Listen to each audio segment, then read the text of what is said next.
기질에 따른 성품 양육법은 정말 간단하면서도 가장 오래된 체크리스트예요. 히포크라테스가 인간에게는 4가지의 기질이 있다고 말했죠. 그래서 다혈질, 담즙질, 우울질, 점액질. 그런데요, 다혈질, 담즙질은 외형, 그걸 뭐라 그러죠? 바깥 외향성. 그러니까 아이들이 에너지가 밖으로 향하는 애들이고요. 우울질, 점액질은 에너지가 안으로 내재되어 있는 애들이에요. 그래서 다혈질, 담즙질은 MBTI에서 E에 해당되고요. 우울질과 점액질은 I에 해당되는 거죠. 내향성, 내성적이라고 말할 수 있겠죠? 그러면 기질에 따른 성품 양육법을 여러분이 더 자세히 보시려면 제가 쓴 책 성품 훈계법이라는 책을 읽으시면 거기 뒤에 기질에 따른 자녀 양육법, 자녀 훈계법 자세히 잘 나와 있어요. 그리고 원장님들은 이 책을 가지고 학부모님들하고 독서 토론을 만들어도 좋죠. 그런데 거기에 기질 테스트가 나와요. 그런데 이 책을 또 다 사가지고 부록을 찢어서 쓰는 것보다는 좋은나무 성품학교에서 만든 이 체크표하고 해설집을 가지고 이 2가지를 적절하게 잘 사용하시는 게 훨씬 효과적이라고 하는 것입니다. 그래서 이 책을 여러분이 참조해 주시면 제 강의를 여러분이 잘 이해를 하게 될 겁니다. 자, 그렇다면 여러분, 우리가 이 아이들의 기질에 따라 어떤 특징이 있는지 한번 좀 자세하게 살펴볼까요? 이 점수에 의해서 다혈질 점수가 제일 많은 아이들은 다혈질이라고 우리가 할 수 있어요. 보통은 1점 차이로 다혈 담즙이면 얘는 완전히 외향적이죠. 다혈 담즙. 그러니까 제일 점수가 많은 점수를 먼저 부르고요. 그리고 그 다음 점수를 말하세요. 그러면 그 2번째 점수까지가 그 아이의 기질이에요. 다혈질 자녀는 어떤 특징이냐면 외향적이죠. 활발하고 사람을 좋아합니다. 낙천적이고 열성적이죠. 활기차고 헌신적입니다. 다른 사람들을 좋아하고요. 사랑과 관심을 끌고 그리고 관심 받기를 좋아하는 애들이죠. 거칠게 행동할 때가 있고요. 그리고 쉽게 흥분하기도 합니다. 감정을 감추지 못해서 화를 잘 내지만 한번 좋아하면 끝까지 좋아하는 스타일이고요. 주변 정서에 쉽게 동화되어서 같이 슬퍼하고 같이 울분을 터뜨려요. 그래서 다른 사람이 친구가 강남 가자 하면 강남 따라가는 애가 바로 다혈질입니다. 그래서 이 친구의 영향력을 많이 받아요. 주변 환경의 영향력도 많이 받죠. 장점은요, 이 아이의 재능이 되는데요. 명랑하고 활발하고요.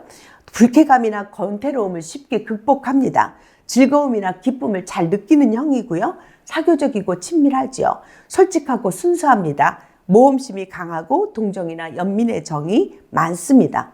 단점으로는요, 정서가 좀 불안해요. 경솔하게 판단할 수 있습니다. 자기 욕망을 억누르지 못하고 자기 위주의 판단, 사고하지요. 그리고 행동도 그렇게 합니다.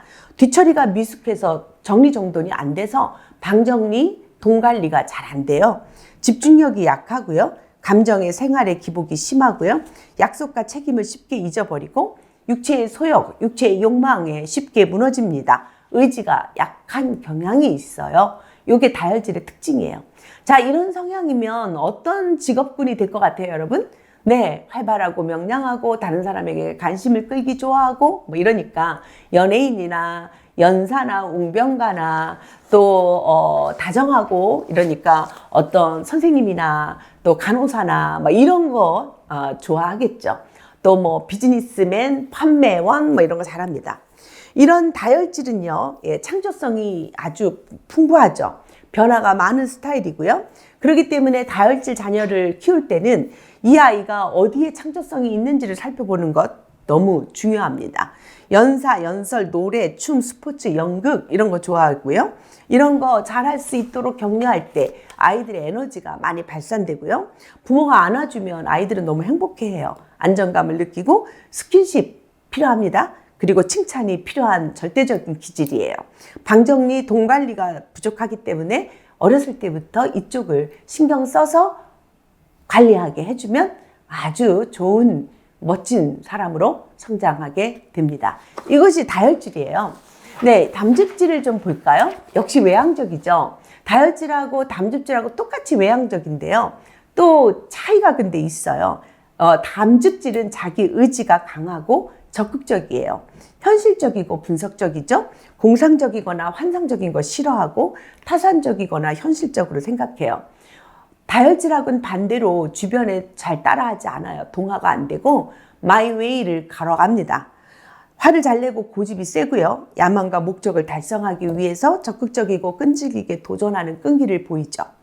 장점으로는요. 자신감과 의지가 강하고 자립식과 결단력이 강하고 추진력과 집착력이 강하고 즉각적인 분석력이 있어요. 단체 활동에 적극적이고 실질적인 해결 능력이 있고 그래서 리더 자질이 많습니다. 단점으로는요. 굉장히 냉정합니다. 무뚝뚝하죠. 자기 만족과 도취가 많고요. 동정심이 적고 화를 잘 내고 성급해요. 분을 오래 간직해서 복수하려고 해요. 자기 중심적이고 그리고 거만합니다. 포용력이 부족하고요. 계산적이고 세속적일 수 있어요. 영적인 일에 관심이 없을 수 있기 때문에 어렸을 때부터 이런 사랑과 관심과 영적인 일에 조금 자극을 주는 게 필요합니다. 남을 무시하는 경향이 있고요. 남을 잘 믿지 못합니다. 담즙질 자녀를 위해서는 어떻게 해야 될까요? 담즙질 자녀는 무척 고집이 세요. 자기 잘못을 잘 인정하려고 들지 못해요. 그래서 이 담즙질 아이들의 특징을 이 기질 체크표를 담임 선생님들이 보시고 이 아이 특징에 맞게 훈계하셔야 돼요. 이런 아이를 무조건 야단치거나 윽박지르면 오히려 부작용이 많이 날 수 있어요. 이런 아이들은 아주 이성적이고 논리적으로 아이가 이해할 수 있도록 차분차분 가르쳐야 되죠. 그래서 이 아이는 일찍부터 이 순종의 성품을 가르치는 거 너무 중요하고요. 권위에 대해서 인정하게 하는 거죠. 선생님의 말씀이니까 따르도록 하는 것. 부모님의 말씀을 존중하는 것. 안 그러면요. 부모도 막 때리고요. 선생님께 막 반항하고 고집 부려요. 교실에 안 들어간다고 떼쓰고. 그래서 이런 규칙들을 일찍부터 가르치는 것이 중요하고요. 이런 장점을 잘 살리면 위대한 지도자, 정치가 이런 훌륭한 리더가 될 수 있는 것입니다. 자, 이제 내성적인 아이를 좀 볼까요? 우울질 자녀를 볼 수 있죠?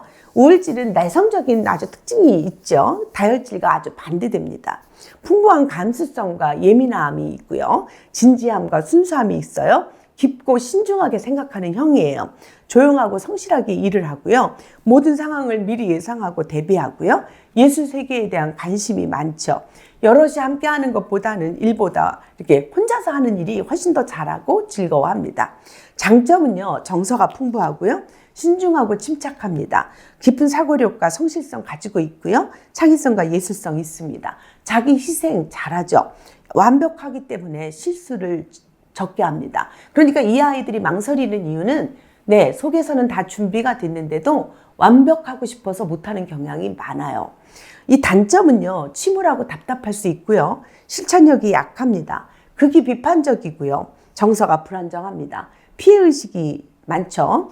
결단력이 약하고 공상과 편견이 심하고 의심이 많고 정신질환을 쉽게 일으키기도 합니다.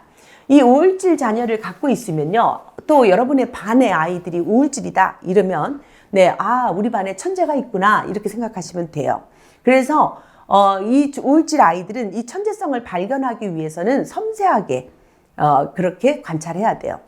그리고 이 우울질 아이들은 혼자서 무언가 만지고 연구하는 경향이 많기 때문에 똑같이 이렇게 그 팀으로 나눠서 똑같이 이렇게 그 조별 탐구하게 하는 것보다는 이런 아이는 혼자서 집중해서 하는 걸 좋아하기 때문에 그런 성향을 인정해 줘야 돼요.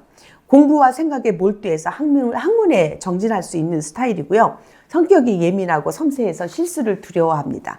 이런 자녀들은요, 다소 이렇게 실패할까봐 표현력이 약하기 때문에 이런 것들을 좀 격려해서 잘 표현하고 자신감을 주도록 격려하는 것이 필요하죠. 우울질 아이들은 어떤 직업군을 가질까요? 예술성이 많아서 무슨 작가 같은 거, 미술 활동, 그리고 의사, 이런 거 있잖아요. 과학자, 이렇게 혼자서 음악가, 이런 직업들을 갖기가 좋죠. 점액질 자녀가 있어요. 내성적인 아이인데요. 내향적 기질이 있죠. 그런데 굉장히 소극적이고 수동적이에요. 그러나 조용하고 낙천적이죠. 이런 아이들은 복잡한 거 질색입니다. 고민하는 것보다는 편안하게 살기를 원하는 스타일이에요. 감정 기복이 없고요. 무난하게 잘 살아갑니다. 약속 잘 지키지만 느리고 태평스러워요. 그래서 굉장히 느림보 같은 느낌을 갖게 합니다. 장점이 있는데요. 점액질 아이들은 굉장히 유머가 있고 재치가 있어요. 그리고 낙천적이어서 마음이 편안하고요. 객관적이고 이성적이어서 인내심이 강하기도 합니다. 상황에 여유 있게 대처하고요. 부드럽고 깔끔해요. 그리고 신용을 잘 지키죠. 그러나 단점이 있습니다. 게으르고 나태하고요. 목적의식이 약해서 몸을 하려고 하네요. 목표를 정하는 거 싫어합니다. 소극적이고 실천력이 약해서 이렇게 뭔가 하게 하려면은 애를 많이 태워요. 무관심의 도가 지나쳐서 관심이 없는 것 같아요. 이론만 내세우기 쉽고요. 이기적이고 발전과 변화를 두려워합니다. 깊은 정이 없어요. 결단력이 없어서 우유부단합니다. 자, 그런데 같이 살기는 참 좋아요. 평화주의자거든요. 이 점액질 자녀를 위한 성품 양육법은 어떻게 해야 될까요? 네, 점액질을 가르치거나 양육하는 부모나 선생님은 이 아이들이 굉장히 사랑스러워요. 그래서 이 말을 참 잘 듣는 아이들에 속합니다. 가장 중요한 것은 동기부여, 이게 중요해요. 동기부여를 스스로 안 하는 애들이에요. 그래서 부모나 선생님은 자꾸 뭔가를 이렇게 낮게 동기부여를 실천하게 해서 성취감을 주도록 하는 것, 목표의식을 주는 것, 이런 것들 필요합니다. 이 성취를 격려해 줘야 돼요. 잘했다고 칭찬해야 되겠죠? 화를 내는 것보다, 이거 훈계할 때 이런 아이들은 화내는 것보다 조용히 타이르는 게 효과적이에요. 이 아이가 이 분노의 감정을 잘 표현하도록 훈련시켜야 되고, 이 스포츠 활동할 때 도움 많이 됩니다. 그래서 운동을 통해서 몸을 움직이게 하는 것 도움이 되죠. 여러분 어떠세요? 네, 이것은 바로 우리 반 아이들의 4가지의 성품 양육을 잘 할 수 있도록 선생님에게 많은 도움이 될 거예요. 우리 반 아이들의 기질을 먼저 확인하세요. 그리고 부모님에게도 이 자녀들의 기질을 이해하게 만드시면 훈계할 때 도움이 되고요. 양육할 때 도움이 돼요. 그리고 이런 아이들을 이렇게 거스르지 않고 기질에 따라 이 재능을 키워나가면 아이들이 고통 없이 자기의 장점을 잘 키워나갈 수가 있죠.